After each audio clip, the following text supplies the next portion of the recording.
जरांगे यांच्या आंदोलनाची धार कमी करण्यासाठी धस यांना पुढे आणलं असा आरोप संजय राऊतांनी केलाय। तर जेव्हा शत्रूबरोबर 4 तास मीटिंग होते तेव्हा युद्धातली 10 तास संपते अशी टीका जितेंद्र आव्हाड यांनी सुरेश धस यांच्यावर केली आहे।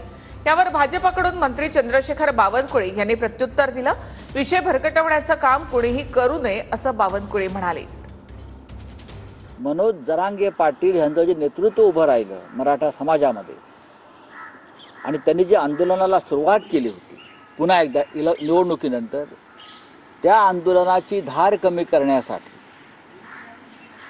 भारतीय जनता पक्षानं सुरेश धस हा मोहरा मराठा समाजाचा पुढे आणला। कालच त्या ठिकाणी स्पष्टीकरण दिलं आहे, वारंवार या प्रश्नातून जायचं नाही तर राजकारण करू नये। मला वाटतं की हे भरकवण्याचं काम कोणी करू नये। सर्वांचं एकच उद्दिष्ट असलं पाहिजे की संतोष देशमुखाचा जी हत्या आहे ती महाराष्ट्राकरता अत्यंत ती गंभीर घटना आहे। त्या घटनेकडे सर्वांनी बिना राजकारण बघितलं पाहिजे।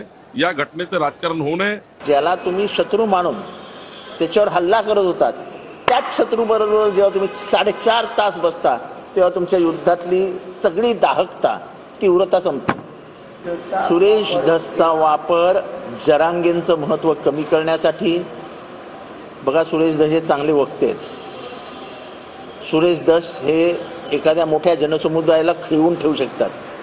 जरांगेंपाशी काय आहे तर कमिटमेंट आहे, समाजाच्या प्रती असलेल्या त्यांच्या प्रामाणिक भावना त्यांच्या चेहऱ्यावर दिसत असतात। पण ह्या सगळ्याला छेद देण्यासाठी धस आले।